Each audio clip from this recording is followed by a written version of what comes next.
আল্লাহ মালাকুল মাউত কে বলবেন, মালাকুল মাউত কি অবস্থা? বলবে সব শেষ। মাইয়াব্বা, কে বাকি? মালাকুল মাউত বলবে জিনেরা বাকি, যাদেরকে দেখা যায় না। আল্লাহ বলবেন জিনদেরকেও শেষ করে ফেলো, রুহু কবজ করো। মালাকুল মাউত আজরাইল জিনদের রুহু কবজ করবে। আল্লাহ এবার জিজ্ঞেস করবে, ইয়া মালাকাল মাউত আখবিরনি মাইয়াব্বা, এবার বলো আর কে বাকি? মালাকুল মাউত বলবে, আল্লাহ মানুষগুলো সব শেষ, জিনগুলাও শেষ, এবার বাকি ইবলিস শয়তান। কে বাকি? ইবলিসরেও শেষ করো, ইবলিসও শেষ। আল্লাহ আবার জিজ্ঞেস করবেন, ইয়া মালাকাল মাউতি মাইয়াব্বা, আর কে বেঁচে আছে বলো?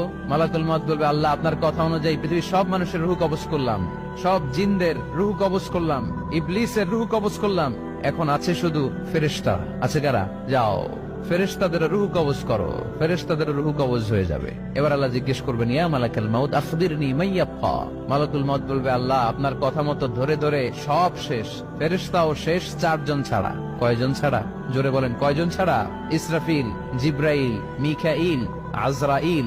আল্লাহ এই 4 জন আমরা বাকি। আল্লাহ বলবে, যাও ইযহাব ইনতালিক ইলা জিবরিল ওয়াকবাদ রূহা, জিব্রাইলের রুহু কবজ করো। ইযহাব ইলা ইসরাফিল ওয়াকবাদ রূহা, ইসরাফিলের রুহু কবজ করো। ইযহাব ইলা মিকাইল ওয়াকবাদ রূহা, রুহু কবজ করো। ওই 3 ফেরেশতাও শেষ। এবার আল্লাহ তাআলা জিজ্ঞেস করবেন, ইয়া মালাকাল মাউত আখবিরনি মাইয়াব্বা, হে মালাকুল মাউত আর কে বাকি আছে বলো? মালাকুল মাউত বলবে, আল্লাহ আপনার কথা মতো মানুষগুলো শেষ, জিনগুলো শেষ, ইবলিস শেষ, আমার বাকি 3 ভাই ইসরাফিল, মিকাইল, জিব্রাইলও শেষ, শুধু আমি, শুধু আমি। আল্লাহ বলবেন, কেউ নাই? মালাকুল মাউত বলবে, না আল্লাহ কেউ নাই। এবার আল্লাহ তাআলা বলবেন, মালাকুল মাউত তুমি তো সবাই রে মারছো, এবার তুমি মরো, এবার তুমি মরো, তুমি মরো। শোনার সাথে সাথে মালাকুল মাউতের কাঁপুনি ছুটে যাবে, খিঁচুনি এসে যাবে ভয়ে। আল্লাহ বলবেন, কাঁপুনি দিয়ে তো লাভ নাই, কারণ কুল্লু নাফসিন যায়িকাতুল।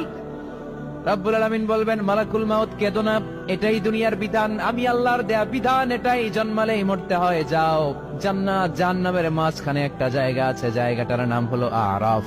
এই আরাফের মধ্যখানে যে দাঁড়াও, ওখানে যে মালাকুল মাউত কাঁপতে থাকবে।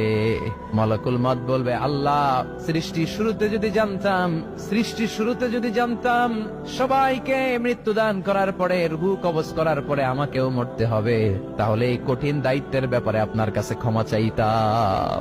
আজকে আমারও যে ভাগ্য বরণ করে নিতে হবে সৃষ্টির শুরুতে, আমি এটা কল্পনাই করতে পারি নাই। আল্লাহ বলবেন, নো টক, মুত ইয়া মালাকাল মাউত, মর, মরে যা, মুত, মরে যাও।